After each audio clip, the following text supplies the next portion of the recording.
9 months की थी तो मेरे पेरेंट्स ने मुझे किसी को दे दिया। 7-8 साल की ही थी उस टाइम पे मेरे को बिच्छू ने काट लिया। इतने दर्द में भी मेरी ज़बान पे सिर्फ था मैंने हर हर महादेव। पता नहीं कहाँ से कौन स्कूटर वाला आया, वो मुझे बिठा के हॉस्पिटल लेके गया। ये रात की बात है। इंटरकास्ट मैरिज जो अगर कर रहे हो तो आपको भी मार दिया जाएगा और सामने वाले को भी मार दिया जाएगा। तो वो एक मेरा 16 सोमवार का प्रसाद है। जो भी लड़कियां अगर इस पॉडकास्ट को देख रही हैं, डू दैट। लोग अपने घर में शिवलिंग को रखते हैं, मगर क्यों?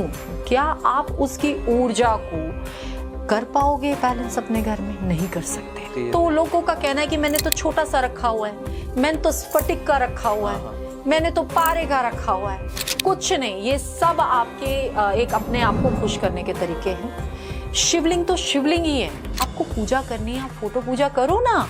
उनकी ऊर्जा को आप नहीं बैलेंस कर पाओगे तो वो ऊर्जा आपके घर में कितना जबरदस्त प्रॉब्लम्स लेके आएगी, आप सोच भी नहीं सकते। आज के इस Adont talks Hindi podcast, lady special podcast, women podcast में आप सबके लिए हम लेके आए हैं एक ऐसी वुमेन, एक 8 साल की बच्ची जिसको घर से बस छोड़ दिया जाता है क्योंकि वो एक लड़की है। शायद उस लड़की के पास ऐसा कुछ नहीं होता कि वो कोई जीने की चाह नहीं होती, इस समाज से जुड़ने के लिए कुछ नहीं होता। और फिर वो 8 साल की लड़की को बस एक मूर्ति दिखती है, एक एहसास दिखता है, एक भगवान दिखता है, उनको शिवजी दिखते हैं। लेकिन आपको कोई मूवी का सीक्वल लग रहा होगा, कोई मूवी की कहानी लग रही होगी। ये एक सच्ची घटना है, सच्ची कहानी है। हमारे one of the most favourite, mine favourite as well, Adont talks Hindi podcast lady special episode की एक बहुत स्पेशल लेडीज, ये उनकी कहानी है। ये हमारी Vastu special guest Isha Goyal ma'am की कहानी है। आउट ऑफ नोवेयर जब हम शिवजी की बातें करने लगे तो मैंने उनसे पूछा, मैम हर भगवान का ना कनेक्शन आपकी लाइफ में कभी ना कभी शुरू होता है, तो वो एक बहुत स्पेशल मोमेंट होता है। तो मैंने ये मैम से पूछ लिया एंड मैम ने तब भी थोड़ा हेजिटेट किया, बट उन्होंने बताना स्टार्ट किया। एंड जब उन्होंने वो स्टोरी बताई, I was amazed. I was like कि ma'am why don't you put this out, because बहुत सारे ऐसे लोग हैं, बहुत सारी ऐसी फीमेल हैं जो इस चीज से जूझ रही हैं। तो आपको ये स्टोरीज बाहर लानी चाहिए, आपको बताना चाहिए कि what's Shiv and what's Shiv is for you. Ma'am ने सुसाइड करने की कोशिश करी। This is one of my only podcast जहाँ पे शायद मैं थोड़ा सा इमोशनल हो जाता हूँ और मेरे थोड़ा सा ऐसे रोने वाली हालत हो जाती है। I just want to do this podcast because this is 2 reason से बहुत ज्यादा इंपॉर्टेंट। बिकॉज पहली उनकी कहानी एंड दूसरी उस कहानी का कमबैक एंड तीसरी सबसे ज्यादा एक्सट्रीमली इंपॉर्टेंट, उस कहानी में महाकाल, शिवजी, भोलेनाथ का एहसास। जब हम पूरी बात मैम की कर रहे थे तो मैम सेड कि वरुण, एक शिवजी की ही उनको ब्लेसिंग है या गाइडेंस है या एडवाइस है या जो भी है, शी वांटेड कि यार तुम सिर्फ मेरी बात मत करो, बहुत सारी ऑडियंस है, लाखों में लोग तुम्हें देखते हैं, लाखों में लोग तुम्हें पसंद करते हैं, तो उनके लिए कुछ ऐसा करो जो उनके भी काम आए। Then we talked about Shiv ji के बारे में। मैम वास्तु स्पेशलिस्ट है, एस्ट्रो वास्तु स्पेशलिस्ट है, और उन्होंने हमको वास्तु की रेमेडीज बताई शिव जी से रिलेटेड। उन्होंने बहुत इंपॉर्टेंट टॉपिक्स टच करे शिवलिंग के बारे में, उन्होंने शिवलिंग का मतलब समझाया। और सबसे बड़ा सवाल जो मेरे को लगा, मैंने उनसे पूछा, हम शिव कौन है? डमरू से बहुत सारी रेमेडीज है, त्रिशूल से बहुत सारी रेमेडीज है, शिव जी की बहुत सारी रेमेडीज है वास्तु के अकॉर्डिंग और आपके एस्ट्रो वास्तु के according. Adont talks Hindi podcast ladies podcast है, लेडीज स्पेशल पॉडकास्ट है, and this special lady is very motivating. If she can win in life, I guess everyone can, because जितना डेप्थ में वहां वो गई हैं, उसके बाद यहाँ पे आना, यहाँ स्टैंड होना, this is very rare. This is one of the rarest story I have heard, and I want कि आप सब तक पहुंचे. Just get into this episode, and I pray कि इसको अगर आप दिल से सुनते हैं, समझते हैं, तो आपको महाकाल के दर्शन हों। जय महाकाल। देखिए ये episode. Hello ma'am, welcome to Adont talks Hindi podcast एक बार फिर से। Thank you Varun, thank you. सबसे पहले तो मैं ऑडियंस को बोलना चाहूँगा कि I am so blessed and so happy कि आप बार बार आते हो, एंड हमेशा जब भी हम करते हैं रिक्वेस्ट कि मैम आओ, तो आप कभी मना नहीं करते इतने बिजी शेड्यूल में से। और ऑडियंस को मैं बताना चाहूँगा कि मैम के साथ हमने बहुत सारे और पॉडकास्ट रिकॉर्ड करे हैं जो आप चैनल पे देखिए। हमने पूरा एक्चुअल में क्या वास्तुशास्त्र है, कैसे इंटीरियर वास्तु होता है, कैसे आपके लिए ये पूरा साल कैसा जाना चाहिए, अगर आपने वो भी मिस करा है तो आपके पास एक अभी भी चांस है, कुछ ही महीने बीते हैं, अपना पूरा साल सुधार सकते हो अपना वास्तु आपकी राशि के अकॉर्डिंग। हमने ये सारी बातें करी हैं। मैम एस्ट्रो वास्तु करती है, और सबसे हम अडॉन्ट टॉक्स पे क्या करते हैं ना, हम उन्हीं गेस्ट को रिपीट करते हैं जिनका हमको फीडबैक बहुत अच्छा मिलता है। And internationally, just because I don't know, आपका लुक्स ऐसे हैं कि बाहर की बहुत ऑडियंस आती है जो डिमांड करती है, इंटरनेशनल ग्लोबल ऑडियंस, कि आप मैम को वापस बुलाओ, मैम को वापस बुलाओ।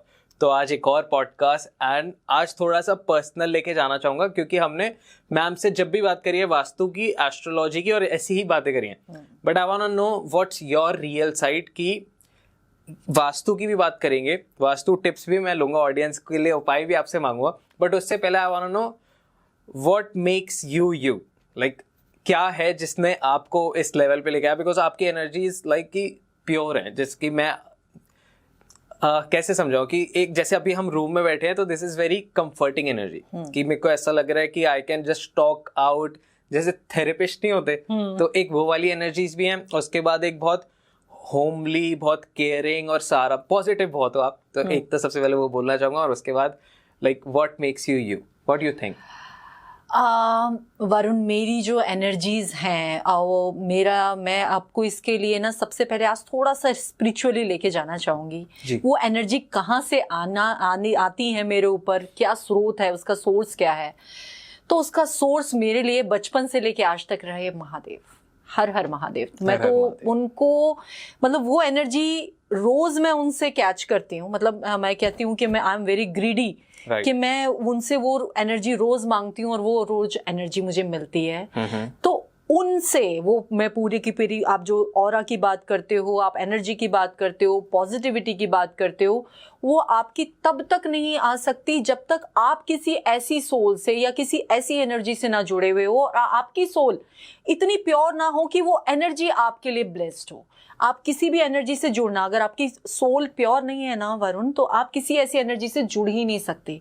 चाहे वो महादेव की बात कर लें, चाहे वो कृष्ण भक्ति की बात कर लें, राम भक्ति की बात कर लें, माता की भक्ति की बात कर लें, किसी भी भक्ति की आप बात कर लो, जब तक आपकी सोल प्योर नहीं है आप उसमें जा ही नहीं सकते। तो उसके लिए आपकी सोल, आपका ऑरा प्योर होना बहुत ज़रूरी है। तो इसलिए मैं उनके साथ कनेक्ट कर पाती हूँ शायद, कि हाँ वो मैंने अपनी सोल को ऐसे एनवायरनमेंट में भी, इस कलयुग में भी उतना प्योर रखा है, अपनी तरफ से लोगों को देने की ही कोशिश की है, वाया आप कह लो वास्तु के थ्रू, एस्ट्रोलॉजी के थ्रू। मतलब मेरी कोशिश ये रहती है कि मैं मेरे क्लाइंट को वास्तु की सर्विसेज के साथ मैं मोस्टली काउंसलिंग कर रही होती हूँ, उनको एक ऐसा रास्ता दिखा रही होती हूँ कि जो उनको उस लेवल तक लेके जाए, वास्तु से हटके भी। वो मेरी सर्विसेज हैं, एस्ट्रो वास्तु मेरी सर्विसेज हैं, उसके लिए मैंने उनसे फीस डेफिनेटली ले रही हूँ। मगर एक मैं ह्यूमन बीइंग भी तो हूँ, मैं एक इंसान भी तो हूँ।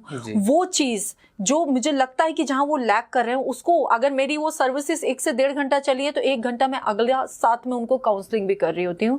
शायद इसी वजह से मेरा क्लाइंट मेरे साथ जुड़ा है इतने सालों से। 17 साल की जो मेरी जर्नी है, मेरा जो भी जितने भी मेरे क्लाइंट्स हैं, उनके थ्रू मेरे क्लाइंट मल्टीप्लाई ही हुए हैं। अब जैसे आपने इंटरनेशनल क्लाइंट की बात की, इंटरनेशनल मेरे पास आज की डेट में आप कोई भी कंट्री का नाम लो, आई हैव क्लाइंट्स, और वो मेरे साथ इस तरह से जुड़े हुए हैं। एक बार आप मतलब ऐसे ऐसे लेटर्स आते हैं उनके मेरे पास, आई कांट टेल यू। हमको आए हुए मैम, आपके नाम के लेटर्स हमको भी आते हैं कि आपने उनको बुलाया, थैंक यू सो मच। आपने उनसे ऐसी बातें निकलवाई, ऐसी ऐसी चीजें बताई जो हमको बहुत बेनिफिट दी।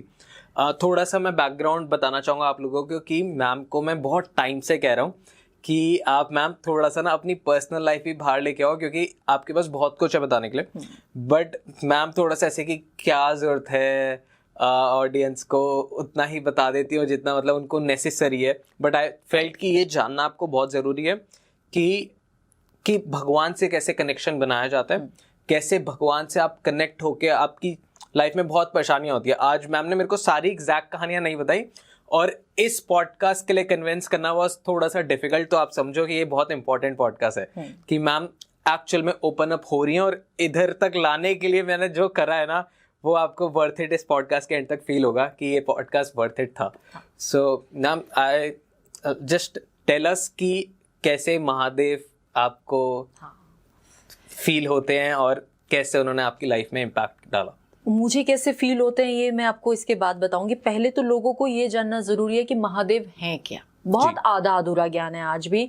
और आजकल के तो जो बच्चे हैं उनको पता ही नहीं है, क्योंकि वो माइथोलॉजिकली आपको वो स्टोरीज ही नहीं पता। आजकल आप गेम्स में और तरह की चीजों में तो आप हो इन्वॉल्व हो रहे हो, मगर जो हमारी जो शक्ति है, जहाँ से जो हमारा बैकग्राउंड है, जो कह लो कि एक जो मतलब अगर मैं महादेव की ही बात करूं, महादेव की बात करूं तो वो ही आदि वही अनंत, सब कुछ उन्हीं से शुरू हो रहा है, सब कुछ उन्हीं पे खत्म हो रहा है, वो परब्रह्म है। तो आप उनको कहते तो हो, आप त्रिदेव की हम एनर्जी की बात करते हैं, नॉर्मली लोग जानते हो त्रिदेव, तो परब्रह्म जिनको परब्रह्म जिनको कहा गया, परब्रह्म से उत्पत्ति हुई विष्णु जी की। अब विष्णु जी की नाभि से उत्पत्ति हुई किसकी? ब्रह्मा जी की।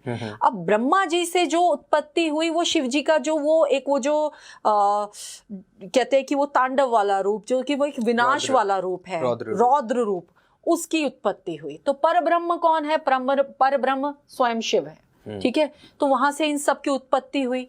तो अब जब वो परब्रह्म है, सब कुछ वहीं से शुरू हुआ है, जिनको कहा ही जगत पिता जाता है, वही आदि है, वही अनंत है, वहीं से शुरू हो रहा है, वहीं पर सब खत्म हो रहा है। तो क्यों नहीं हम खुद को उनको ही सौंप दें? वहीं से सब शुरू है, वहीं पर सब खत्म है।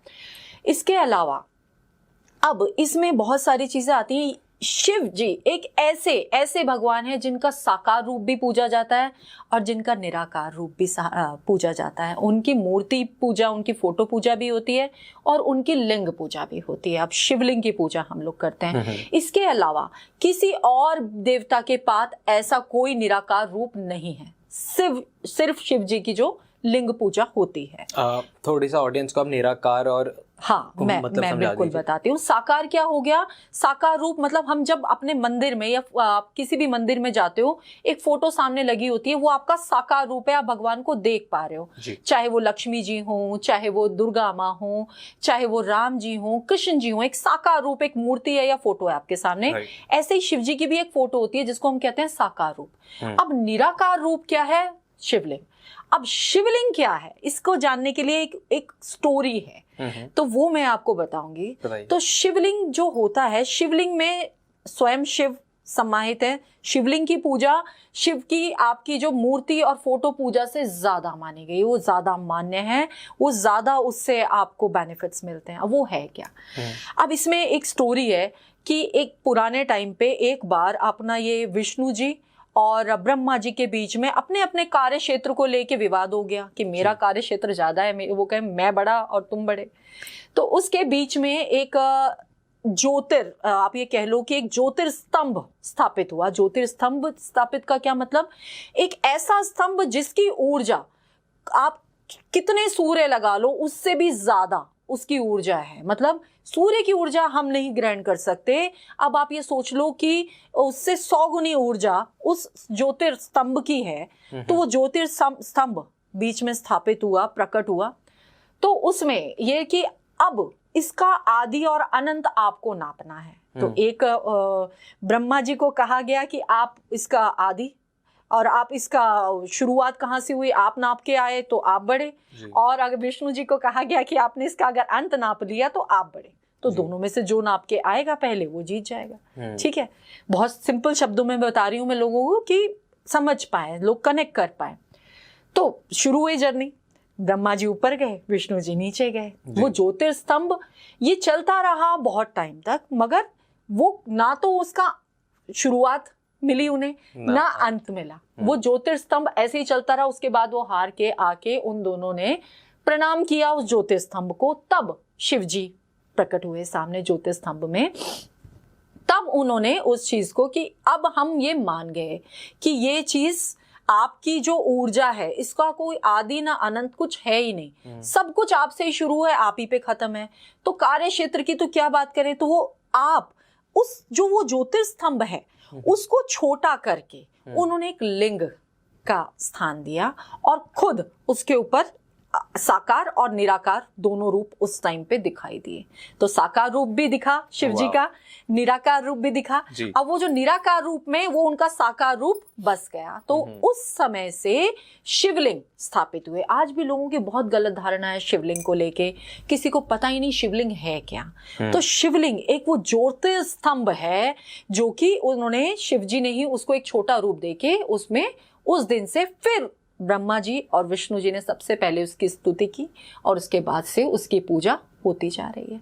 अब ये ऊर्जा स्तंभ है। अब ऊर्जा स्तंभ है तो आप ये समझ सकते हो कि एक शिवलिंग की ऊर्जा कितनी होगी। राइट। अब इसके बाद ब्रह्मा विष्णु महेश, ये तीनों की ही एक एक त्रिमूर्ति कही जाती है, तो सभी को पता है। राइट। तीनों की ही पूजा की जाती है। अब शिव जी जगत पिता और जो माता है वो जगत माता। अब ये जो पूरी सृष्टि है बनी हुई पुरुष और प्रकृति से ही मिलके है। Right. तो इस तरह से है। तो अब आप शिव जी की पूजा से या शिव जी में खुद को सौंपने से कैसे रुक सकते हो? ठीक है। दूसरी चीज, वो जितनी उनके अंदर शक्ति है, जितनी उनकी ऊर्जा है, उतने ही वो बोले। उनको मनाना सबसे सरल है। उनकी पूजा के नियम नहीं है ऐसे कोई कि मेरे को ये नियम ही फॉलो करना है, ये प्रॉपर मुझे कोई कथा ही करनी है उनके व्रत में। तो वो तो छोटे से अगर आप एक बेल पत्र चढ़ा देते हो, दूध चढ़ा देते हो, पानी चढ़ा देते हो शिवलिंग पे, तो उससे भी प्रसन्न हो जाते हैं। तो इतना आसान है उनको मनाना। और उनकी पूजा से जो आपको फल मिलते हैं वो तो आप सोच ही नहीं सकते, क्योंकि वो तो मैंने तो बचपन से अब तक देखा है। तो ये है आपकी शिवलिंग की महिमा। वाओ, ओम नमः शिवाय। ओम नमः शिवाय। सो कब हर एक इंसान की लाइफ में एक टाइम आता है जब वो भगवान से ज़्यादा कनेक्ट करते हैं। हाँ, किसी की लाइफ में बहुत लेट आता है, किसी लाइफ में बहुत जल्दी आता है, किसी की लाइफ में बचपन में ही आ जाता है, किसी की लाइफ में कुछ ऐसा इवेंट होता है कि उनके घर में स्पिरिचुअलिटी है, पूजा पाठ हो रहा है, पर वो अलाइन नहीं है। वो मानते हैं, हाथ जोड़ते हैं, पर वो अलाइन नहीं होते।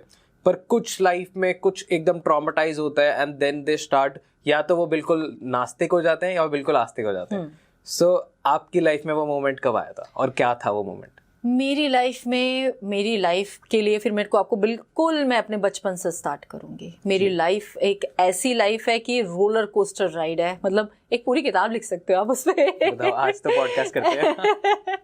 तो मैं पैदा हुई एक कस्बे में, ठीक है। अपने पेरेंट्स की पहली बेटी, पहली औलाद घर की। उसके बाद छोटी थी, मुझे नहीं पता, मैं 9 months की थी, तो मेरे पेरेंट्स ने मुझे किसी को दे दिया। मेरे ही रिलेशन में घर में ही किसी को उन्होंने मुझे दे दिया। अब रीज़न बिहाइंड क्या कह सकते हैं कि उनकी कोई औलाद नहीं थी, इसलिए उन्होंने मुझे दे दिया। इसका रीज़न ये भी हो सकता है कि पहले के टाइम पे लड़कियों को उतना नहीं माना जाता था कि भाई लड़का नहीं हुआ है, लड़की हुई है। तो वो एक वो बोझ वाली बात भी आ जाती है। दोनों ही बातें हैं। अब इसमें से मैं कुछ भी नहीं कहना चाहूंगी, मेरा कोई कमेंट्स नहीं है इस टाइम पे, बट एक 9 महीने के बच्चे को देना, that is the trauma of my life. तो उसके बाद मैं छोटी थी, इतना आइडिया नहीं था। उसके बाद 1.5 साल के करीब थी, तो उसके बाद मैं नॉर्मली हो जाता है, बच्चे हैं, शैतान है, तो मैं कुछ घी एंड ऑल मेरी मदर के थ्रू ही मेरे ऊपर गिर गया, मैं जल गई, बंट। ओके। तो उसके बाद वहां से भी उभरी, मतलब वो चीजें भी निकली लाइफ से, वो फेज भी देखा। जैसे जैसे बड़ी हुई थोड़ी थोड़ी, अब इसमें मेरे को अब जो मुझसे पूछोगे ये सब तो मुझे याद नहीं है, ये सब मैंने बाद में कनेक्ट किया। 6-7 साल की जब मैं हुई, उस टाइम पे मुझे मतलब धीरे धीरे एक वो मतलब मुझे पता लगने लगा था कि ये मेरे पेरेंट्स नहीं हैं, मेरे पेरेंट्स ने मुझे किसी को दे दिया। और नॉर्मली होता है, लोग आसपास के आपको बताते हैं कि ये तुम इनको क्या बोलती हो, मतलब क्या कैसे प्रोनाउंस करती हो, ये तो तुम्हारे माँ बाप नहीं है तो तुम क्या बोलती हो। वो मेरी लाइफ पे ऐसा था कि यार ये ऐसा क्यों कह रहे हैं, ये तो मेरे पेरेंट्स हैं। तो वो चीज़ें मेरे दिल में घर करने लगी कि ये ऐसा क्यों हो रहा है मेरे साथ। फिर बहुत रोती थी उस टाइम पे। तो फिर उस टाइम पे मैंने तब मुझे लगा कि मेरे पेरेंट्स तो हैं नहीं, मुझे नहीं पता मेरे पेरेंट्स कौन हैं, मुझे नहीं पता था। तो उस टाइम मैंने पता है आपको? हाँ बिल्कुल पता है। तो उस टाइम मैंने अपने आप को, पूजा का मुझे बचपन से ही था, मैं बहुत मतलब एक स्पिरिचुअलिटी वो कह लो कि वो मेरे साथ शायद जन्म से आई, बहुत छोटी थी तो नहीं पता, बट एक वो जन्म से आई। तो मैं मंदिर में एक शिव जी की मूर्ति मुझे बचपन से अट्रैक्ट करती थी बहुत ज़्यादा। तो मैंने अपने आप को उनको सौंप दिया कि मेरे माँ बाप नहीं, मेरा कोई नहीं, मेरे सिर्फ आप हो, आप ही मेरे माँ बाप हो, आप ही मेरे सखा हो, आप ही मेरे सब कुछ हो। उस टाइम से मैंने जो शिव भक्ति स्टार्ट की, उस टाइम पे मैं, आप ये सोचो इतना छोटा बच्चा, और मैं सावन में, जो सावन का महीना बहुत शुभ माना जाता है, मैं बताऊंगी क्यों माना जाता है। सावन के पूरे महीने में, मतलब सोमवार के व्रत तो मैं रखती ही थी, शिव जी को इतना मैंने मान लिया था कि वही मेरे सब कुछ हैं। उसके बाद में पूरे सावन के महीने में एक 6-7 साल का बच्चा नंगे पैर मंदिर जाता था और शिव जी की पूजा करके आता था, ताकि चाहे बारिश है, कैसा भी मौसम है, मगर मुझे पूरे सावन के महीने मुझे मंदिर जाना होता था। सारे नियम मैं फॉलो करती थी, सोमवार के सोमवार मैं व्रत करती थी। वो मैंने उस टाइम से फॉलो करना स्टार्ट किया। इसके बाद मेरे साथ एक और चीज हुई। 7-8 साल की ही थी उस टाइम पे, मेरे को बिच्छू ने काट लिया पैर में। ओके।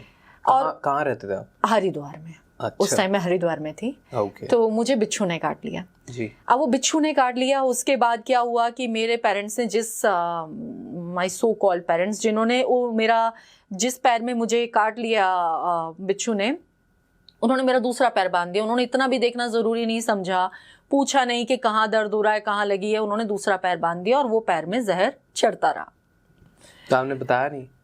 अब मेरे को इतना याद नहीं है, उस टाइम पे मैंने बताया होगा, शायद उन्होंने सुना नहीं होगा, मे बी। अब किसी को क्या बोल सकते हो आप। उसके बाद उस टाइम पे कोई हमारे पास ना कोई स्कूटर था ना कुछ था, कोई ऐसा वाहन नहीं था कि मैं उस टाइम वो मुझे हॉस्पिटल पहुंचा सके। उस टाइम भी मेरे बस इतने दर्द में भी मेरी जबान पे सिर्फ था, मैंने हर हर महादेव, मैंने कहा आप ही को सौंप रखा है, आपको जो ठीक लगे। एक छोटा बच्चा है, जैसे वो बोल सकता है, एक वो याचक है, उससे अपना वो चीज पहुंचाए। आप यकीन करो वरुण, पता नहीं कहाँ से कौन स्कूटर वाला आया, वो मुझे बिठा के हॉस्पिटल लेके गया। ये रात की बात है, मिडनाइट की बात है, तो भी उस टाइम पे आप सोचो कि मतलब वो एक बहुत बड़ी चीज थी मेरे लिए। मैं हॉस्पिटल पहुंची एंड डॉक्टर सेड कि और 2 मिनट नहीं लेके आते तो ये नहीं बचते। इतना जहर फैल चुका था मेरी बॉडी में।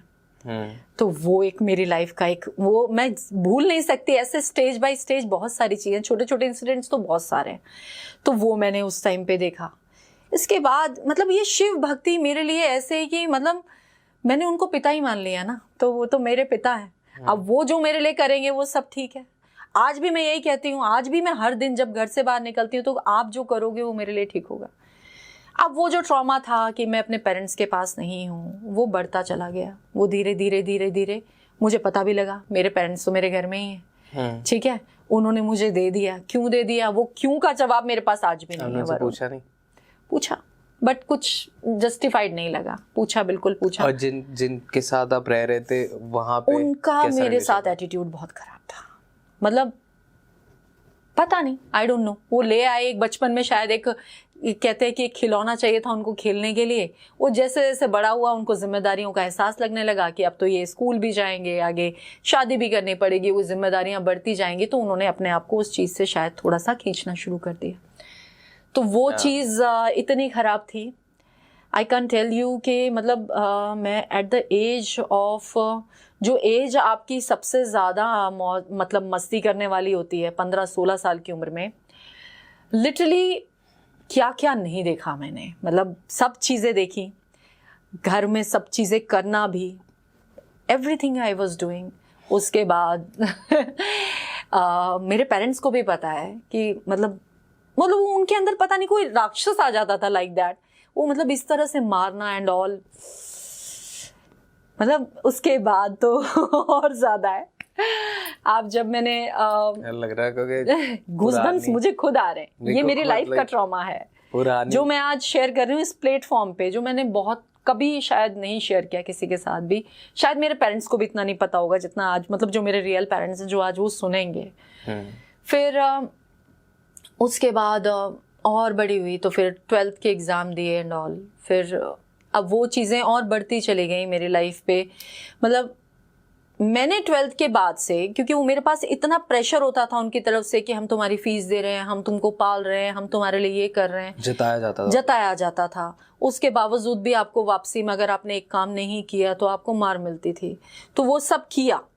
उसके बाद 12th के बाद मैं, नॉर्मली सब लोग कॉलेज जाते हैं, कॉलेज लाइफ का चार्म होता है, मैंने भी कॉलेज ज्वाइन किया, बट मैंने साथ में एक जॉब ज्वाइन की कि मैं एटलीस्ट अपने खर्चे उठा सकूं और घर से मैक्सिमम बाहर रहूं, क्योंकि मैं नहीं रहना चाहती थी उस माहौल में। मीनवाइल मेरे अपने पेरेंट्स ने भी बोला वापस आ जाओ। मैंने अब क्यों, अब तो यही आपकी सजा है कि आप मुझे इसी तरह से देखो, अब नहीं आना, अब तो मैं यहीं रहूंगी। सो फिर वो चीज़ें हुई।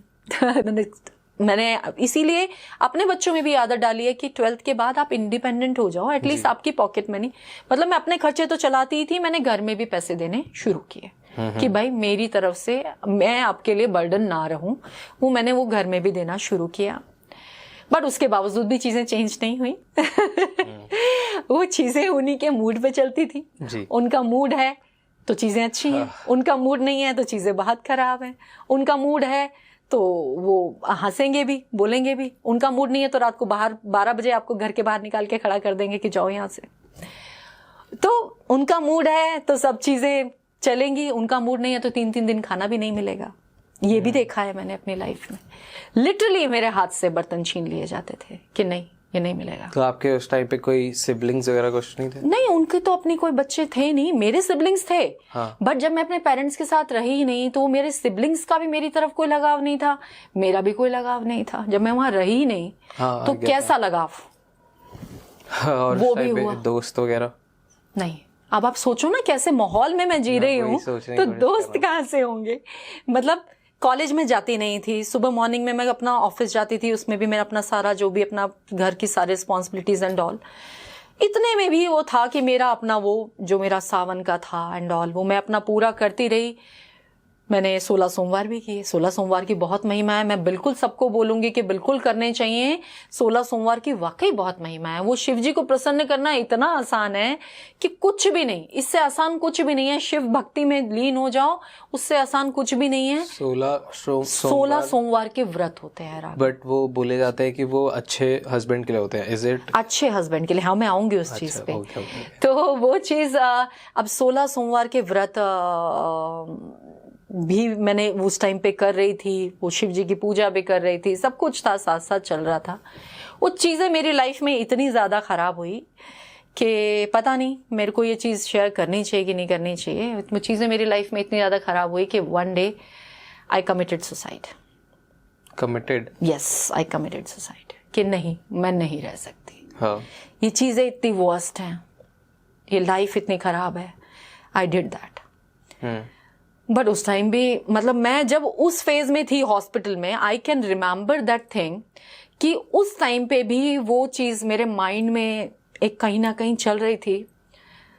मैंने वो चीज़ देखी, मुझे उस टाइम पे उनके दर्शन हुए महादेव के, और उन्होंने उस चीज़ से कि नहीं ये तेरी लाइफ का अभी अंत नहीं है, अभी बहुत कुछ बाकी है तेरे लिए। वो वर्ड्स आज भी मेरे माइंड में घूमते हैं। और उस चीज से मैं बाहर आई, बच गई। क्या किया था आपने? वो छोड़ दो।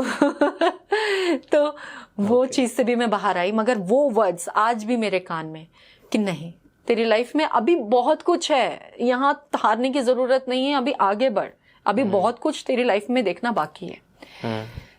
बस फिर उसके बाद चीजें फिर वैसे ही चलती रही, आगे बढ़े। तो फिर उसके बाद शादी एंड ऑल की आपकी एज हो गई। आपका कैसा, like I want to know, 2 minute तो होल्ड चाहिए कि थोड़ा सा पीछे चलते हैं कि देखो ऐसी चीजें जब भी किसी की लाइफ में होती है ना, I have been through a lot, ऐसा है बट नॉट इतना एक्सट्रीम, माइनर। लाइक अगर आपकी इंटेंसिटी अगर मैं 100 काउंट करूँ तो I have been through somewhere around 60-70, but हुआ है मेरे साथ भी। That's why I can relate and I just want to know कि जब ऐसा होता है तो you just get very negative अंदर से, और आप लोगों को like I can get that. आप मेरे को बताना मैं सही कह रहा हूँ या गलत कह रहा हूँ। बहुत सारे आपके लाइफ में ऐसे लोग होते हैं, रिश्तेदार, वॉटेवर लोग, दोस्त, एनीवन जो भी उस टाइम पे करीबी होता है, इट जस्ट वो बहुत खराब चीजें कर रहे हैं, बट उनका एक छोटा सा अच्छा मूव भी आपको बहुत बड़ा लगने लग जाता है कि नहीं शायद ये कर रहे हैं। That's why you stay and you hold on.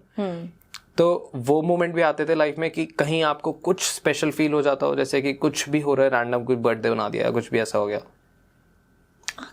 छोटे मोटे कह सकते हैं कि कभी कुछ ऐसा हुआ हो, बट आई डोंट रिमेम्बर कि मेरी लाइफ में ऐसा कोई, क्योंकि रिलेटिव्स भी रियली वो मतलब ऐसे थे कि वो और ज्यादा नेगेटिव आपको करते थे, मतलब आप on your looks, on your things, मतलब आप लुक्स पे बात होती थी, भाई तुम तो ऐसे हो, तुम तो वैसे हो, you are good for nothing.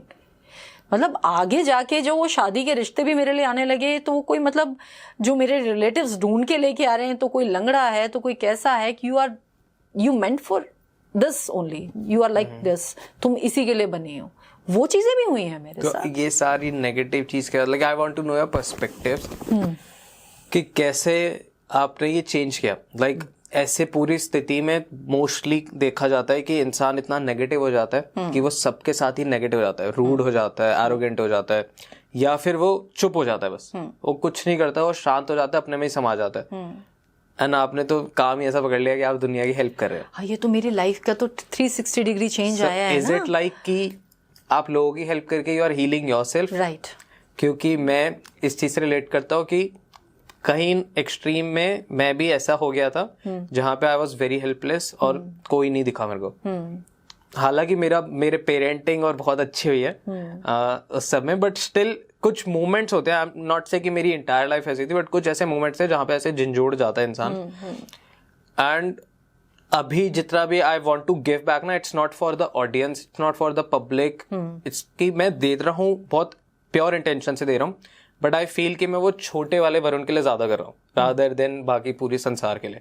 कि वो छोटा वरुण जो एकदम छोटा है उसको खुशी हुई कि नहीं वो उस दिन टिका रहा, तो वो आज जो मैं कर रहा हूँ वो वर्थ इट हो गया। अगर मैं खराब होता, बेकार चीज होता, तो फिर उस टाइम पे इवन आई ट्राइड कमिटिंग ऐसा ऐसा थोड़ा थोड़ा, सो उसके लिए वो हो जाता कि यार फिर कर ही लेता, बचा ही क्यों। सही बात। तो आज अगर बच गया तो आई हैव अ रिस्पॉन्सिबिलिटी कि मेरे को वो बचना प्रूव करना है अपने आप को कि सही हुआ मैं बच गया। नहीं, अगर मैं नहीं प्रूव कर पाऊंगा तो मेरे लिए ये भी बेकार हो जाएगा, ये भी नेगेटिव हो जाएगा। तो मेरी ये कांस्टेंट बैटल होती है। तो वही से मैं आपसे जानना चाह रहा हूँ कि आपका it's very extreme, how you cope up and how you turn around things. यही मैं अभी इसी पे आ रही हूँ आपके अब इसके बाद क्या था कि एक कंजर्वेटिव फैमिली से थी, जब आ गई शादी की बात, तो उस टाइम पे मेरे पेरेंट्स जो रियल पेरेंट्स हैं वो भी इन्वॉल्व हो गए एंड ये भी इन्वॉल्व हो गए। हमारे घर में लव मैरिजेस लाइक के आप सोच ही नहीं सकते, एंड मैंने कभी सोचा भी नहीं था कि मेरी लाइफ में कोई लव मैरिज होगी। जिस तरह के माहौल में मैं जी रही थी, एक शादी हो जाए, एक अच्छा जीवन साथी मिल जाए, वही बहुत है। नहीं तो मैंने तो उस टाइम भी महादेव से कह रखा था कि मैंने कहा अगर आपने दूसरा घर भी ऐसा दिला दिया ना, मैं दोबारा यही करूंगी। तो वो चीज वहां तक पहुंचाई, मतलब हर चीज मैं उनसे करती थी। मतलब ये सोच लो कि जैसे आप अपने पेरेंट्स से बात करते हो ना, मैं ऐसे उनसे बात करती थी बचपन से। हर चीज आपने ऐसा किया ना, अब ये हो गया, अब आप ऐसा करोगे तो मैं ये करूंगी। जाके सीरियसली रोना उनके आगे, मंदिर में जाके रोना, अपने घर के मंदिर में, मतलब एक दिल खोल के रखना सिर्फ महादेव के आगे, किसी के सामने नहीं बोला, कोई मतलब नहीं है, क्यों बोलना है। तो वो चीज जब आई शादी की बात, तो डेफिनेटली एक मेरे को भी कॉलेज में एक मेरा किसी की तरफ कभी अट्रैक्शन बना नहीं, क्योंकि मैं इन चीजों से बहुत दूर थी। मैं फोकस थी, काम करना है मुझे, कभी कोई दिन मुझे मिल गया तो मैं कॉलेज चले गई, अदरवाइज मेरा अपना काम और मेरा ये कि मुझे मालूम है I was very simple at that time. ना तो मेरे पास मुश्किल से कुछ कपड़े होते थे, तो मैं बहुत सिंपल, और मेरे को नहीं लगता था कि कोई मुझे देखेगा भी। एक वो अट्रैक्शन सामने से आया, तो वो भी बार बार तो वो कहते हो ना कि वो सामने वाला बार बार कोशिश करता है, तो फिर आपको भी थोड़ा सा आपकी तरफ से भी आ जाता है। तो वो भी मैंने उन्हीं से पूछा, मैंने कहा मैं सही जा रही हूँ क्या? तो वहां से भी उनका भी एक, मैं खुद मुझे सपने में ये चीज के दर्शन हुए कि नहीं तुम ठीक कर रही हो, सही जा रही हो, आगे बढ़ना है तुम्हें इस चीज को लेके। वो चीज हुई, ठीक है, मैंने खुद को छोड़ दिया उस टाइम पे। अब देखा जाएगा जो होगा, इतना सब तो झेल चुकी हूँ लाइफ में, अब इससे ज्यादा क्या ही हो जाएगा। वो हुआ। उसके बाद आप ये सोचो वरुण, ये ऐसा मैजिकल था मेरे लाइफ में कि मेरे घर में जो कि कहा जाता था कि भैया लव मैरिज मतलब आप इंटरकास्ट मैरिज जो अगर कर रहे हो तो आपको भी मार दिया जाएगा और सामने वाले को भी मार दिया जाएगा, लाइक ऐसी फैमिली थी मेरी। तो मेरी फैमिली मतलब मेरी दादी उस टाइम पे ये कह लो कि खुद महादेव शायद उनकी जबान पे आ गए या क्या हुआ, उन्होंने हाँ बोल दिया तो पूरा घर मान गया और 2 दिन के अंदर रिश्ता पक्का हो गया, सिर्फ 2 दिन के अंदर। वाओ। ठीक है, 2 दिन में ये सब हुआ जी। अब वो जो मेरे आपको वो 16 सोमवार की जो महिमा जो मैं आपको बता रही थी, अब मैं गई नए घर। नया घर भी तो ऐसा नहीं था कि जो मेरे लिए फ्रेंडली हो, वहां भी मेरे लिए बहुत सारे चैलेंजेस वेट कर रहे थे। Okay. But my husband was very good, he was very supportive, आज भी ही इज वेरी सपोर्टिव। हाँ, तो वो मैं मिला हूं उनसे, and he is extremely sweet, like एक मैनली फिगर होते हैं ना जो जिनसे आप मिलोगे शायद तो आपको इंस्पिरेशन मिलेगी कि ऐसा इंसान बनना है। तो वो मेरे लिए एक महादेव का प्रसाद है। तो उन्होंने वहां से मेरी लाइफ चेंज की। हाँ ठीक है, मेरे को फैमिली को लेके चैलेंजेस आए। एक लव मैरिज को नॉर्मली लोग एक्सेप्ट नहीं करते, और फिर आप जब बनिया फैमिली में जा रहे हो तो वो तो एक्सपेक्ट करते कि भाई लड़की आएगी तो एक दहेज भी लेके आएगी, हमारी पसंद की लड़की होगी, हमारा लड़का इतना काबिल है तो हम ऐसी लड़की को कैसे एक्सेप्ट करें। वहां एक्सेप्टेंस के लिए मुझे सालों लग गए, सालों, सीरियसली वहां भी मुझे बहुत करना पड़ा। बट हाँ, एक सपोर्ट मिल गया, जो मेरी लाइफ में एक सपोर्ट नहीं था ना, किसी का भी नहीं था, एक सपोर्ट मेरे हस्बैंड के रूप में मुझे मिल गया। वो हर जगह मेरे साथ खड़े थे, तो वो आज भी खड़े हैं। तो वो एक मेरा 16 सोमवार का प्रसाद। मैं लोगों को बिल्कुल बोलूंगी, जो भी लड़कियां अगर इस पॉडकास्ट को देख रही हैं, डू दैट। वो इतना इजी है और इतना मैजिकल है कि आपको आपकी पसंद का एक जीवन साथी जरूर मिल जाए। Okay, so how is it कि एक ही बार पूरे लाइफ टाइम में 16 सोमवार करने चाहिए, या एक 16 सोमवार की साइकिल हुई मल्टीपल टाइम्स कर सकते हो, मल्टीपल टाइम्स आप कर सकते हो। बट एक वो श्रद्धा, आप कुछ भी कर रहे हो, आप एक सोमवार का व्रत भी कर रहे हो ना, तो एक श्रद्धा वहां होनी चाहिए। श्रद्धा बहुत जरूरी है। 16 सोमवार के व्रत में भी आपके अंदर अगर श्रद्धा नहीं है, आप जस्ट कर रहे हो, मेरी मम्मी ने बोल दिया मैं कर रही हूँ, नहीं, एक वो श्रद्धा जब तक आपके अंदर खुद नहीं जागे ना, एक वो तब तक वो उस चीज का फल आपको नहीं मिलेगा। तो वो शिव जी से मांगना बहुत सरल है, शिव जी को प्रसन्न करना बहुत सरल है, उनको अपना साथी बना लो, बहुत सरल है। अपने आप को उनको सौंप दो, सब चीजें छोड़ दो, सब चीजें अपनी लाइफ में अपने आप होंगी। अब इसके बाद भी अभी खत्म नहीं हुआ, अभी बहुत कुछ है। पेरेंट्स का जो इन लॉज का चैलेंज था वो तो मैं छोड़ देती हूँ, वो तो मैं आज भी फाइट कर रही हूँ उस चीज से। उसके बाद हुआ जब मैं मेरा पहला बेटा जब होने वाला था, तो शादी के 1.5-2 साल बाद मैंने मतलब उस टाइम तक कंसीव नहीं किया। नॉर्मली लोगों का उस टाइम होता है कि जल्दी हो जाता है एंड ऑल, आज तो नहीं है इतना। तो उस टाइम मुझे कुछ प्रॉब्लम्स शुरू हुई, तो मैं गई डॉक्टर के पास। तो वो सिस्ट एक मेरे पेट में, नॉर्मली डॉक्टर ने बोला कि अभी कंसीव तो छोड़ दो, अभी तुम्हारी एक सिस्ट है, इसको हमें एंडोस्कोपी करके वगैरह एंड ऑल ऑपरेट करना पड़ेगा। ओके। अगेन एक मिरेकल मेरे लाइफ में, अगेन फिर से शिव जी का एक मिरेकल। मैंने वो सिस्ट के साथ मेरे बेटे को कंसीव किया। वो सिस्ट के साथ, जब मैं नहीं सोच रही थी कि ऐसा कुछ हो सकता है, उस टाइम मैंने उसे कंसीव किया।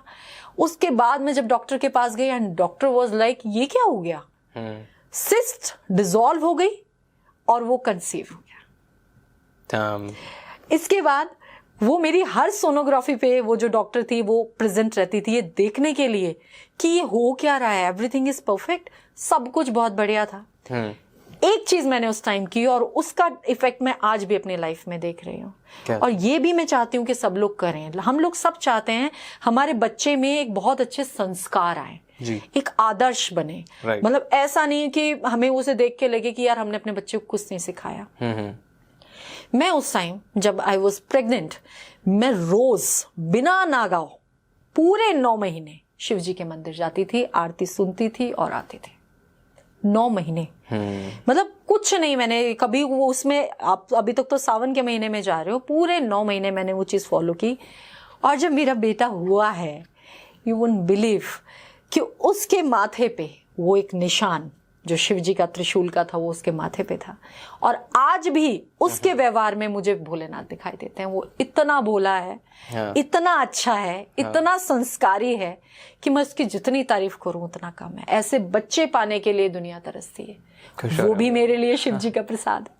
ठीक है, तो वो चीजें ये मतलब मैंने अपनी लाइफ में देखा है भाई। मैं उनका साथ ना मैंने कभी छोड़ा, ना उन्होंने मेरा हाथ कभी छोड़ा। बहुत जगह ऐसी हुई कि मैं फंसी हूँ, मैं परेशान भी हुई हूँ। अब लाइफ है, छोटी छोटी ट्रबल्स आती रहती हैं, बट ऐसा लगा किसी ने हाथ पकड़ के मुझे खींच लिया। और वो चीज़ मैं आज भी फील करती हूँ। आज भी सुबह लोग नॉर्मली पूजा करते हैं, मैं क्या करती हूँ, मैं सुबह उठती हूँ, अपना जो मेरा योगा मेडिटेशन है या मेरा एक्सरसाइज टाइम है वो मैं शिव जी के साथ स्पेंड करती हूँ, भोलेनाथ के साथ स्पेंड करती हूँ, उनके भजन लगाती हूँ, उनमें खुद को सौंप देती हूँ।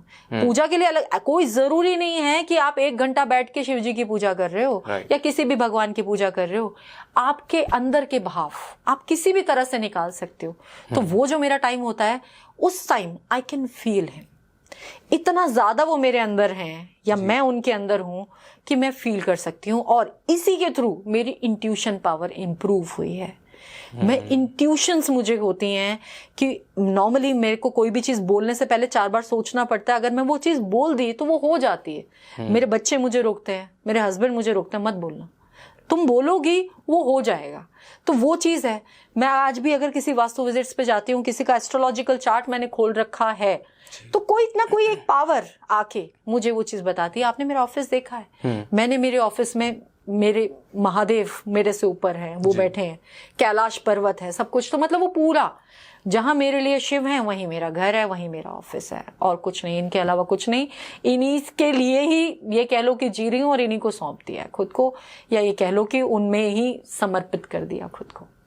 वाह, कितना अच्छा लगता है कि बहुत सारे कभी कमेंट्स आते हैं कि लोग बहुत अंधविश्वासी हो रहे हैं और ये हो रहे हैं, बट आई फील कि जब आप एक्चुअल में भगवान को समझ लेते हो, भगवान से जुड़ जाते हो और भगवान में एक हो जाते हो, तो फिर चमत्कार ही होते हैं। बिल्कुल, तब फिर कोई साइंस नहीं होती, तब कुछ लॉजिक्स नहीं होते, फिर सिर्फ चमत्कार होते हैं। एंड उस लेवल पे जाना, इट्स सब नहीं पहुंचते। आई गेस सब डरते भी हैं, सब कोशिश भी नहीं करते, क्योंकि उसके कुछ साइड इफेक्ट्स तो नहीं होते, बट लोगों को लगता है कि हम अगर स्पिरिचुअल होंगे तो हम दीन दुनिया से कट जाएंगे, मटीरियलिस्टिक दुनिया से हट जाएंगे, या कुछ ये करना पड़ेगा वो करना पड़ेगा। बट आई फील कि ये सब नहीं है। जस्ट कि अगर आप 1 मिनट भी भगवान से बात कर पा रहे हो दिल खोल के, तो भगवान आपसे बात करना स्टार्ट कर देते हैं। बिल्कुल, वो 1 मिनट ही बहुत है। आपके भाव अच्छे होने चाहिए, आप खुद को सौंप दो, वो 1 मिनट की पूजा ही बहुत है। 1 घंटा अभी आप बैठे हो और आप बैठे हो पूजा में और आपके कान यहाँ वहां लगे हुए हैं, आप बैठे हो सत्संग में, मगर आप बैठ के गॉसिपिंग कर रहे हो, तो उसका क्या फायदा? उसका कोई फायदा नहीं। तो यहाँ तक पहुंचाने वाले भी मुझे वही है। जैसे भी आपने बोला ना कि आज आप इस चीज में हो, मैं अपने सारे व्यूअर्स को ये चीज बताना चाहती हूँ, चाहे आप वास्तु कर रहे हो, एस्ट्रो वास्तु कर रहे हो, एस्ट्रोलॉजी कर रहे हो, सब स्पिरिचुअलिटी से कनेक्टेड है, सब आपके इंट्यूशन से कनेक्टेड है। आपके ईश्वर की कृपा है आपके ऊपर, तो आप ये कर सकते हो, नहीं तो गलत अगर आप कर रहे हो, किस दिन आपकी शक्तियां खत्म हो जाएंगी आपको पता भी नहीं चलेगा। इसलिए मैं बार बार बोलती हूँ कि हमें चुना है उसने, तो ये चीज हमने डिलीवर करनी है उतनी ही अपने क्लाइंट्स तक, उसी भाव से। अगर आप किसी का सही नहीं कर पा रहे हो तो प्लीज गलत मत करो, गाइड नहीं कर पा रहे हो तो मिसगाइड मत करो। इतना ज्यादा इस टाइम लोग मिसगाइड कर रहे हैं हर तरह से। कोई सबको अपनी दुकान चलानी है, कोई कुछ बेच रहा है, कोई कुछ बेच रहा है, कोई गलत चीजें कोई दे रहा है, कोई गलत वर्ड्स पे जा रहा है। मतलब क्यों कर रहे हैं हम ये सब? क्या आप डर नहीं लगता ऊपर वाले से किसी को? मैं तो यही कहूंगी कि डरो, डर के रहना जरूरी है। आप ये जो शक्तियां आपके अंदर हैं, जिस फील्ड में आप हो, ओकल साइंसेस में आप हो, ये बिना ईश्वरीय शक्ति के आप कर ही नहीं सकते, बिना इंट्यूशंस के आप कर ही नहीं सकते। तो क्या आपके ऊपर जब आप गलत करोगे तो क्या ऊपर वाले की ब्लेसिंग्स आपके ऊपर रह जाएंगी? बिल्कुल नहीं रहेंगी। तो ये एक बहुत बड़ी चीज है। अब मैंने आपको एक चीज बोली थी, तो शिव जी की तो जितनी बात करोगे उतना कम है, जितनी कर लो आप। नीलकंठ वो है, आपको पता है, समुद्र मंथन की कहानी तो सभी को पता है नॉर्मली, है ना? तो वो उन्होंने जो नीलकंठ है, उसके अलावा उनमें उनके शिवलिंग की पूजा। हाँ, अब इससे एक चीज ध्यान आई जो नॉर्मली मैं बहुत लोगों को बोलती हूँ और आज आपके इस पॉडकास्ट के माध्यम से बहुत सारे लोगों तक पहुंचाना चाहती हूँ। लोग अपने घर में शिवलिंग को रखते हैं, है ना? मैं बहुत जगह जाती हूँ, मैंने बहुत जगह देखा, मैं लोगों की भावनाओं को देख के बोलती हूँ, फिर रुक जाती हूँ, क्योंकि आपने भगवान को घर में स्थापित कर लिया, आप इतने टाइम से पूजा कर रहे हो, मगर क्यों? शिवलिंग आप घर में स्थापित तो कर रहे हो। अभी मैंने आपको स्टार्टिंग में बताया था एक ज्योतिर्स्तंभ की पावर। सूर्य से हाँ, आप 100 गुना 1000 गुना ज्यादा है। एक वो छोटा सा शिवलिंग जो कि वो पूरा ज्योतिर्लिंग का एक छोटा सा शिवलिंग उसका रूप है, उसको आप घर में रख रहे हो। क्या आप उसकी ऊर्जा को कर पाओगे बैलेंस अपने घर में? नहीं कर सकते आप। क्यों आप जब मंदिर में जाते हो, इसके लिए पहले यही समझ लेते हैं, क्यों आप जब मंदिर में जाते हो तो शिवलिंग के ऊपर एक वो लगा होता है कलश, और उसमें से पानी शिव जी के ऊपर, शिवलिंग के ऊपर गिरता रहता है, कॉन्टिन्यूअस एक जल धारा गिरती रहती है। क्यों गिरती है? कभी आपने नोटिस की ये चीज? क्यों गिरती है? वही जो शिवलिंग की ऊर्जा है उसको बैलेंस रखने के लिए। वो ऊर्जा इतनी ज्यादा है कि मंदिर में तो उसमें जल चढ़ता रहता है हर वक्त, हर वक्त जल भी चढ़ता है, दूध भी चढ़ता है, तो वो ऊर्जा बैलेंस होती है। मगर जब आप घर में रख रहे हो, उस मंदिर में, आप अपने घर के मंदिर में रख रहे हो, क्या आप उसको बैलेंस कर पा रहे हो? नहीं कर सकते आप। हम तो शिव पूजा कर रहे हैं, हम तो रोज दूध चढ़ाते हैं, हम तो स्नान कराते हैं, क्या इतने भर से हो जाता है? नहीं होता। वो छोटा रख लेते हैं कि एक उंगली जितने हाँ, बिल्कुल रखती है। तो लोगों का कहना है कि मैंने तो छोटा सा रखा हुआ है, मैंने तो स्फटिक का रखा हुआ है, मैंने तो पारे का रखा हुआ है। कुछ नहीं, ये सब आपके एक अपने आप को खुश करने के तरीके हैं। शिवलिंग तो शिवलिंग ही है, वो चाहे इतना छोटा हो चाहे वो बड़ा हो। आपने शिवलिंग रख लिया तो शिवलिंग के साथ तो वो तो शिव जी का ही शिवलिंग है ना। मैंने भी आपको उसकी पावर बताई। क्या ये सब लोग उस ऊर्जा को बैलेंस कर पा रहे हैं? नहीं कर पा रहे हैं। तो क्यों रखते हो? मेरे को तो वहां उस मंदिर से मिला था, हम तो 2 साल से पूजा कर रहे हैं मैम, हमने तो उसको स्थापित कर रहा है, हमने तो ये नहीं कर पा रहे। अरे आप एक रुद्राक्ष की माला भी पहनते हो तो उसके भी नियम है, जो कि वो रुद्राक्ष बने हुए ही शिव जी के आंसुओं से हैं, उसके भी नियम है। तो आप तो स्वयं शिवलिंग को घर में स्थान दे रहे हो। आपको पूजा करनी है, आप फोटो पूजा करो ना, उनके साकार रूप की पूजा करो। निराकार रूप को आपको क्यों रखना है? जो शिव जी खुद हमेशा कैलाश पे रहे, कभी किसी महल में, कभी किसी भवन में नहीं रहे, वो आप उनको घर में लेके आ रहे हो। क्यों?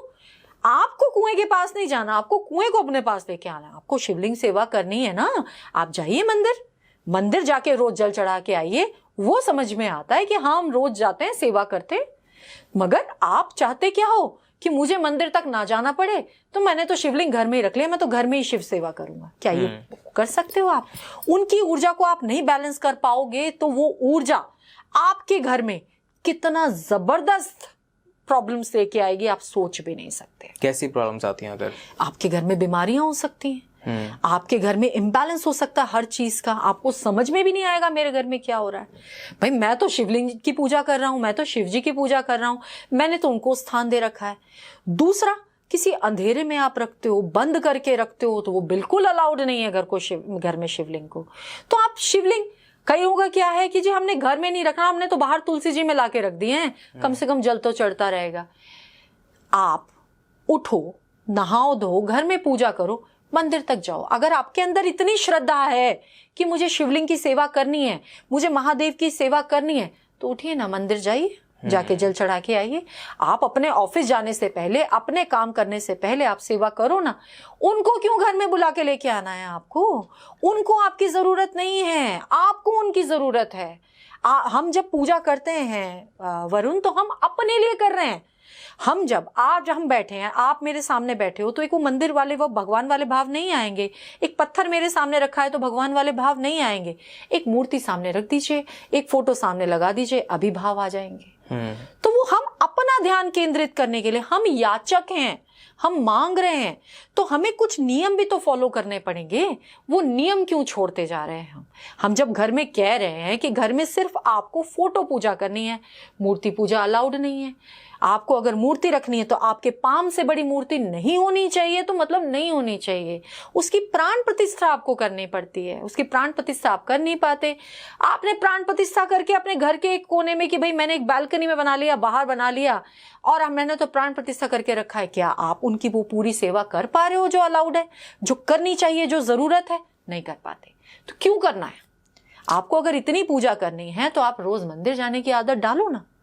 आप घर में सिर्फ एक दिया जला देते हो एक अच्छे भाव से, वही काफी है। दिया जलाना जरूरी है, वो आप करो, तो इतना भी अगर आप कर लेते हो तो बहुत है। तो इसीलिए मैं ये बहुत टाइम से सोच रही थी कि लोगों तक ये चीज, ज्यादा से ज्यादा लोगों तक ये चीज पहुंचे कि घर में शिवलिंग क्यों नहीं रखने चाहिए। तो ये है इसका कारण। Wow, okay. बहुत सारे लोग आपसे थोड़ी सी रेमेडीज या उपाय चाहेंगे, तो शिव जी से रिलेटेड ही अगर आप बताना चाहो कोई, कि जो लोग बिल्कुल शिव भक्त है या चाहते हैं शिव जी की कुछ पॉजिटिविटी, जैसे शिवलिंग नहीं रख सकते, तो कुछ ऐसी चीजें जो वो चाहते हैं कि हमारे घर में शिव जी की ब्लेसिंग्स रहें, तो उसके लिए कुछ रेमेडीज वास्तु के अकॉर्डिंग, क्योंकि आप स्पेशलिस्ट हो वास्तु के। तो सबसे पहले मैं बात करूंगी शिव जी के डमरू की। जी बताइए। किसी भी आप मंदिर से, किसी भी आपका जो जहाँ की भी आपकी मान्यता है, आप वहां जाओ, डमरू खरीदो, शिव जी के चरणों में छुआना है, ऐसा नहीं मार्केट से लाके रख लेना है, शिव जी के चरणों में। जैसे मैं बहुत ज्यादा मानती हूँ नीलकंठ में, मेरा मोस्टली ये रहता है कि अगर मैं देहरादून हरिद्वार विजिट में हूँ तो मैं नीलकंठ जरूर जाती हूँ, या मैं हरिद्वार जरूर जाती हूँ, वो दर्शन पूरा करके ही मेरा होता है। तो आप वहां से एक डमरू खरीद लीजिए, वो डमरू आपने शिव जी को अंदर पूजा करवा लीजिए, और वो डमरू लाके अपने घर में रख लीजिए। वो डमरू की ध्वनि की जो पॉजिटिविटी है, आपको शायद नहीं पता होगा कि जो एक संगीत का जो स्रोत है वो है डमरू। सबसे पहले जो संगीत जो आपका जो आप जो सुन पाते हो, जो उसका जो आधार है, वो क्या है? डमरू। डमरू से स्टार्ट हो। जब आप डमरू बजाते हो आपको बहुत तरह की ध्वनि सुनाई पड़ती है उसमें, वो अपने आपको अपनी तरफ मेस्मराइज करती है। तो वो जो डमरू है, आपको कुछ नहीं करना है, आप पूजा करते टाइम अपने घर के मंदिर में डमरू बजा दीजिए। किसी भी तरह के वास्तु दोष हैं, आप अपने घर की एनर्जीज को बैलेंस करना चाहते हो, अपने घर के चारों कोनों में रोज मंदिर आपका जो डमरू है वो बजाने की आदत डाल दीजिए। आपने पूजा की और डमरू लेके चारों कोनों में आपने जगा दिया, तो आपके चारों कोने जागृत हो जाएंगे, घर की नेगेटिविटी खत्म हो जाएगी। तो घर के मंदिर में डमरू रखिए और उसको बजाने की आदत डालिए। दूसरी चीज है त्रिशूल। जी, शिव जी का त्रिशूल। राइट। अब शिव जी का जो त्रिशूल है वो दिखाता ही है रजत, तमस और सद्गुण को। 3 चीज हो गई है आपकी। ओके, ये मेरे को नहीं। ब्रह्मा, विष्णु, महेश, इनको दिखाता है आपका। वो वाओ। आपका भूत, वर्तमान, भविष्य, वो 3 जो हैं वो सिर्फ देखने के लिए ही लगता है त्रिशूल। उस त्रिशूल में कितनी चीजें हैं आप सोच भी नहीं सकते। एक छोटा सा आपका पीतल का, तांबे का, आपने एक त्रिशूल लाके सिर्फ अपने मंदिर में रखना है। जहां आपके भोलेनाथ आपने बिठा रखे हैं उनके साथ एक त्रिशूल को स्थापित कर दीजिए। वो चीजें आपकी लाइफ में बैलेंस हो जाएंगी। हम जो भी परेशान होते हैं तो ये हमारे जितने तीनों रजत, तमस और सद्गुण जो हमारे डिसबैलेंस होता है, जो हम कभी भी बैलेंस नहीं कर सकते क्योंकि हम इंसान हैं, तो वो चीज होती है। अब हमारी बॉडी में, अब आप पुराने टाइम की बात करते हैं, मैं आपको एक और स्टोरी सुनाती हूँ। महर्षि कश्यप के बारे में आपने सुना होगा। महर्षि कश्यप की और थी बहुत सारी पत्नियां थी, उनकी 2 पत्नियां थी, दिति और अदिति। नॉर्मली लोगों ने सुना होगा।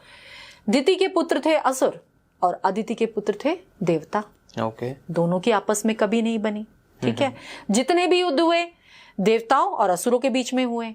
समुद्र मंथन में भी दोनों ने साथ आके वो किया, उसके बाद भी जो हुआ अमृत के साथ वो सभी को पता है। तो अब आप बैठे हो या मैं बैठी हूं, क्या आपके अंदर सिर्फ देवता है या मेरे अंदर सिर्फ देवता है? ऐसा तो नहीं है, है ना? देवता भी है, असुर भी है। हम लोगों की जो ह्यूमन बॉडी है वो दोनों से मिलके बनी है।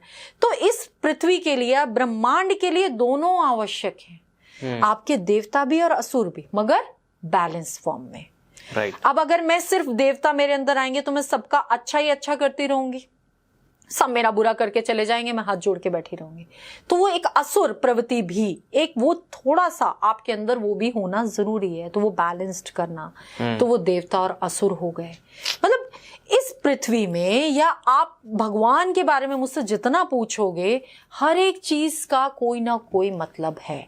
जितने युद्ध हुए, जितने श्राप मिले, जितने वरदान दिए महादेव ने, उन सब का कोई ना कोई मतलब है। रीजन से हुआ। हाँ, सब कुछ रीजन से हुए। उसके पीछे वो बाद में उस टाइम तो दे दिए, तो उसे ये भाई महादेव को प्रसन्न करना इतना आसान है, तो वरदान देते हैं। कितने सारे असुरों ने उनका जाप किए और वरदान प्राप्त किए, मगर उस वरदान के बाद जो निकल के आया सामने, वो पता लगा कि ये तो पूर्व निर्धारित था, ये तो पहले से निर्धारित महादेव नहीं रचा था। सब महादेव की।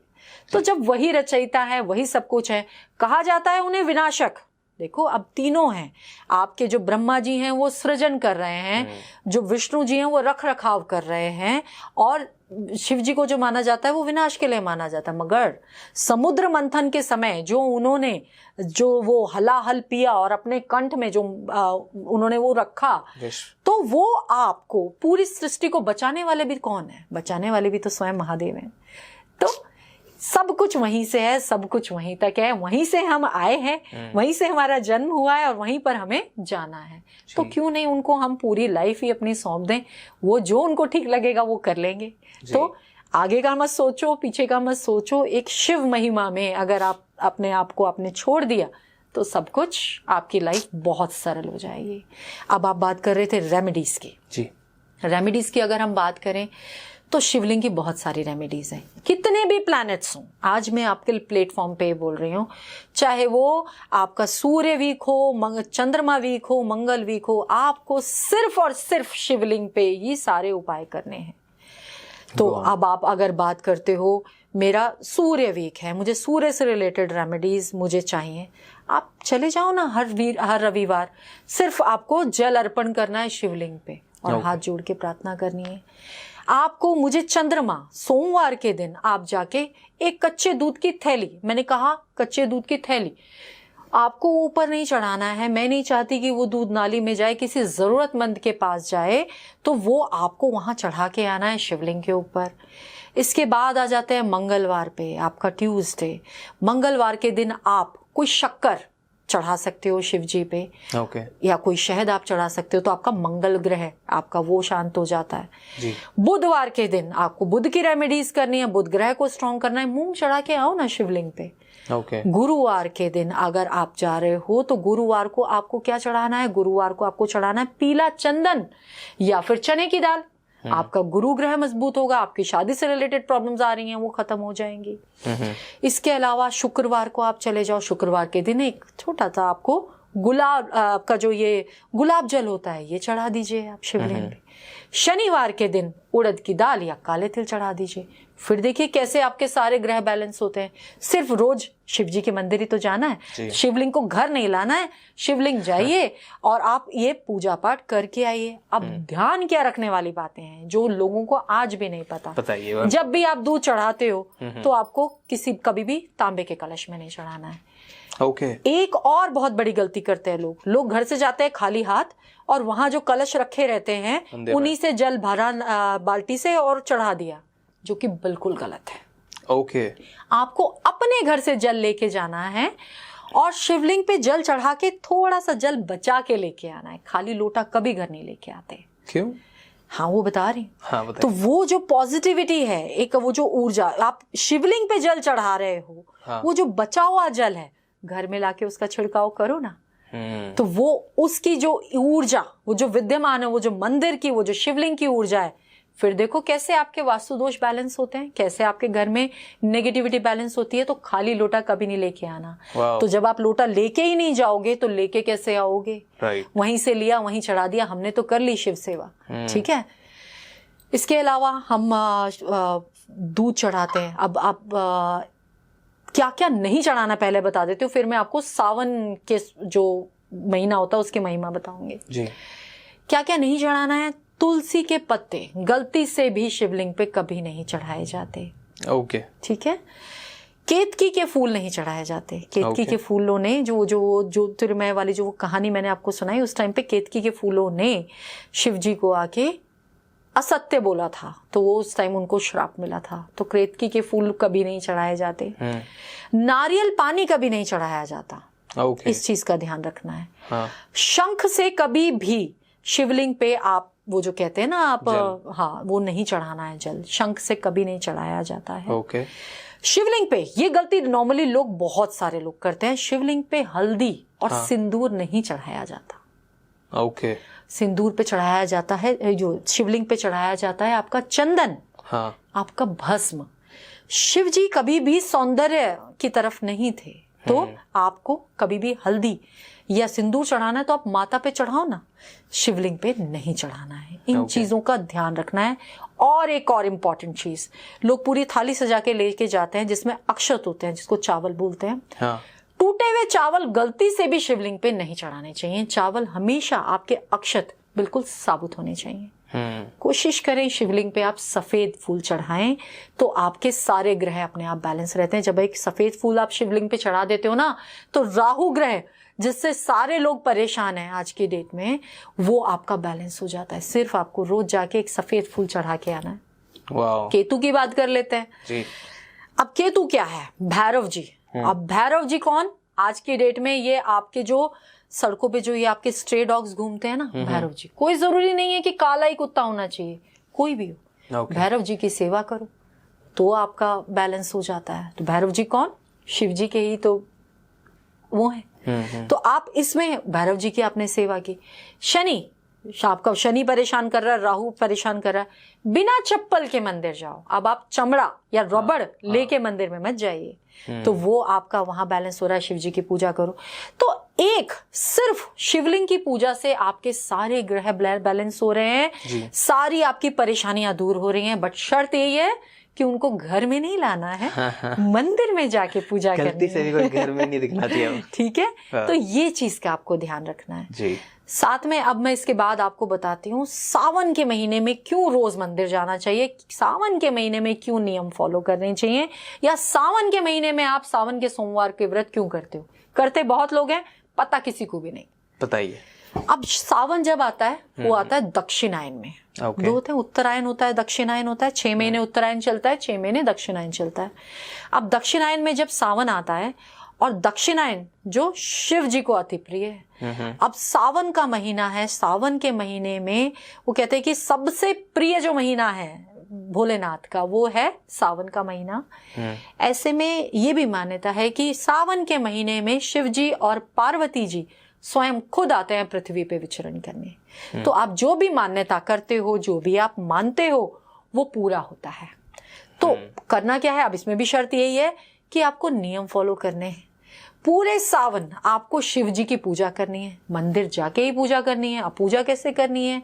वही आपके दिन के हिसाब से आप रोज चीजें चढ़ाओ, या फिर आप थोड़ा सब लेके जाओ और शिवलिंग का रुद्राभिषेक अगर आप सावन के सोमवार में किसी भी एक सोमवार या किसी भी दिन कर लेते हो, तो कितने पुण्य के बराबर है आप समझ भी नहीं सकते। तो सावन के सोमवार या सावन, पूरा सावन अगर आप मंदिर जा रहे हो, तो उसका पुण्य बहुत ज्यादा है। आप कितने आपके पाप दूर होते हैं और कितना आपको ब्लेसिंग्स मिलती हैं शिव जी की तरफ से। मगर ध्यान क्या रखना है? कुछ नियम फॉलो करने हैं। वो पूरे सावन के महीने में आपको कुछ चीजों का त्याग करना है, जो चीजें आप रोज डेली रूटीन में नहीं छोड़ सकते।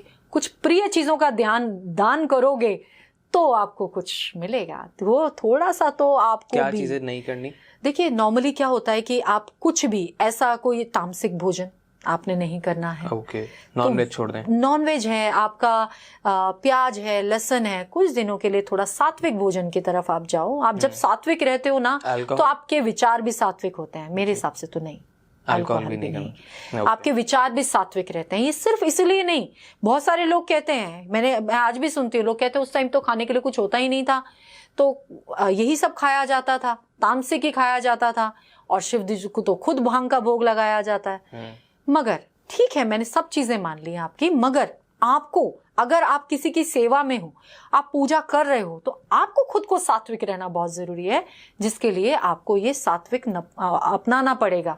आप कहते हैं ना कि जैसे आप खाओगे वैसी आपकी प्रवृत्ति होगी। तामसिक भोजन खाओगे तो आपकी प्रवृत्ति भी तामसिक होगी ना।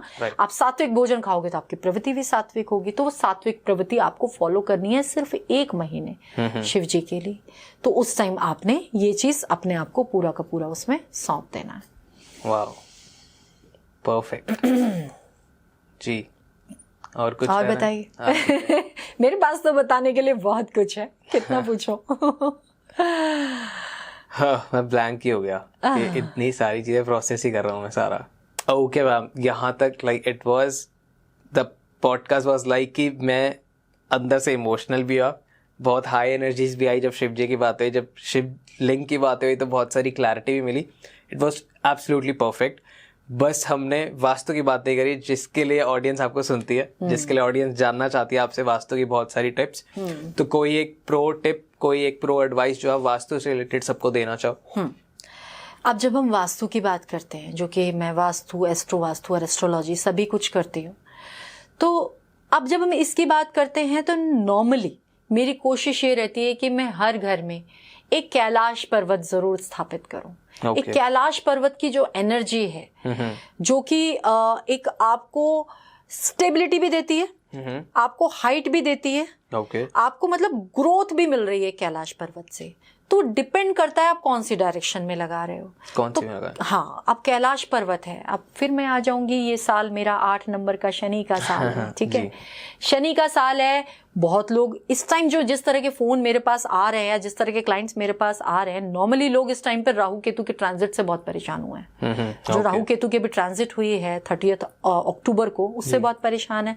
साथ में शनि का साल आ गया। तो राहु केतु को तो क्या चाहिए कि मतलब वो शनि और जब राहु दो मिल गए तो पूरा उत्पात मचाने के लिए कईयों की तो उसमें पूरा तैयार है जी। तो इसके लिए आप क्या करो, आपको क्या है कि आपने एक कैलाश पर्वत लेना है। मैं कैलाश पर्वत में आपको चीजों का ध्यान क्या रखना है कि वो पीक, वो मुझे परफेक्ट कैलाश पर्वत चाहिए। चाहे वो आप किसी से बनवा लीजिए, कहीं से पिक्चर डाउनलोड कर लीजिए। कैलाश पर्वत की एनर्जीज को आप अपने घर में या अपने ऑफिस में जरूर एक्टिवेट करो। अब ये कैलाश पर्वत मुझे लगाना कहाँ है?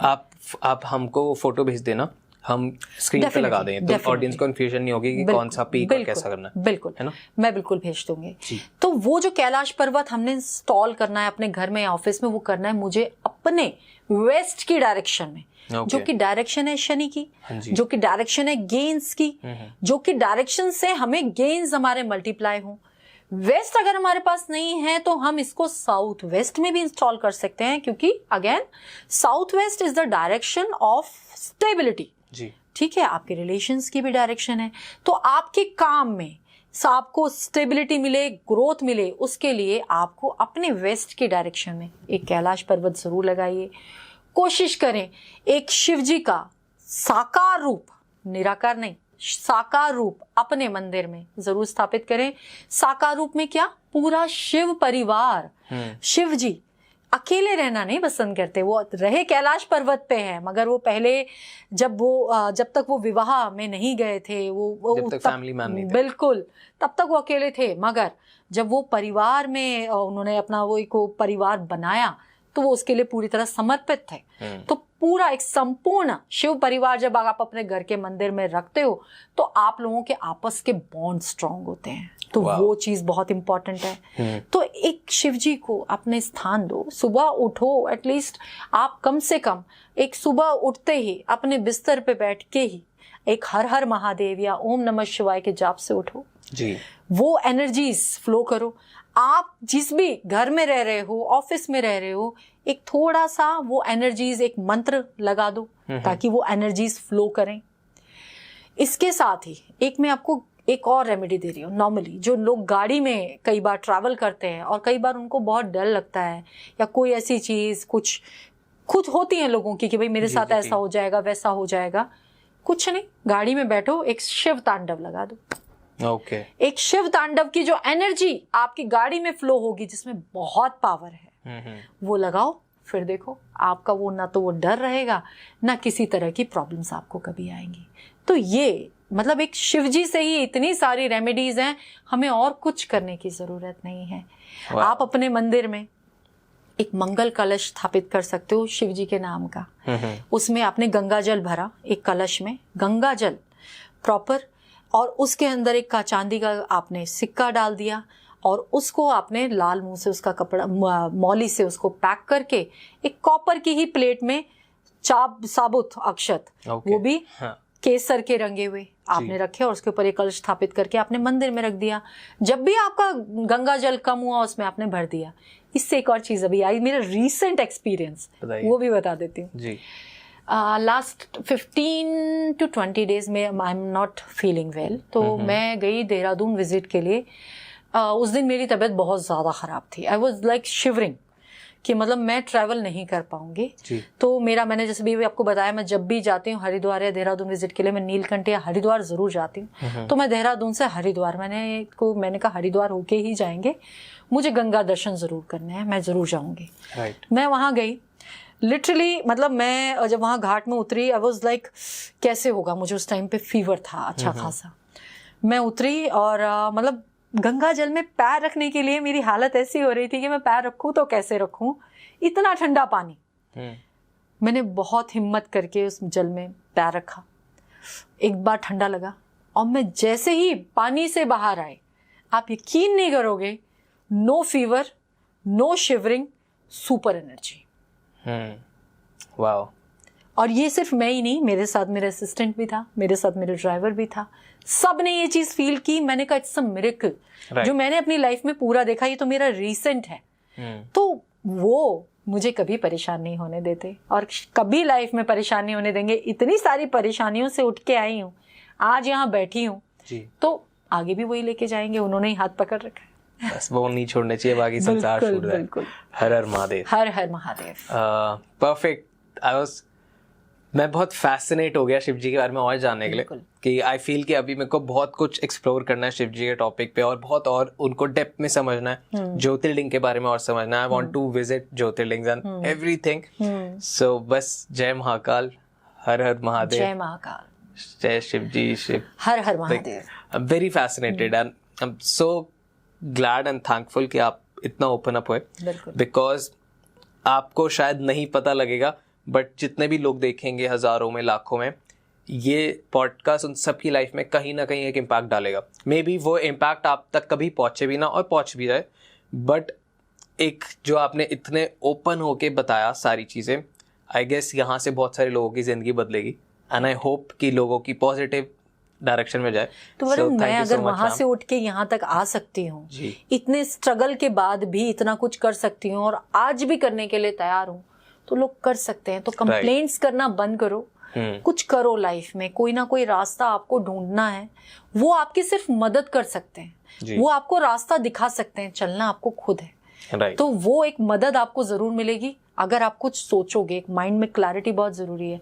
आप घर बैठ के सोचोगे कि मेरे पास एक छप्पर फटेगा और सब चीजें अपने आप आ जाएंगी, कुआं खुद मेरे पास आएगा, ऐसा लाइफ में ना कभी हुआ है ना कभी होगा। मेहनत तो आपको करनी ही पड़ेगी जी। और ये डोंट टॉक हिंदी पॉडकास्ट की जनता, ये स्मार्ट है, राइट। तो ये मेरे तरह ही है, मेरे सारे लोग, तो आप इनकी टेंशन मत लो। बस ये बहुत खुश है, और इन सब की तरफ से I am saying thank you so much ma'am, ये सब बताने के लिए, मोटिवेट करने के लिए, और शिव जी के दर्शन कराने के लिए। Thank you so much.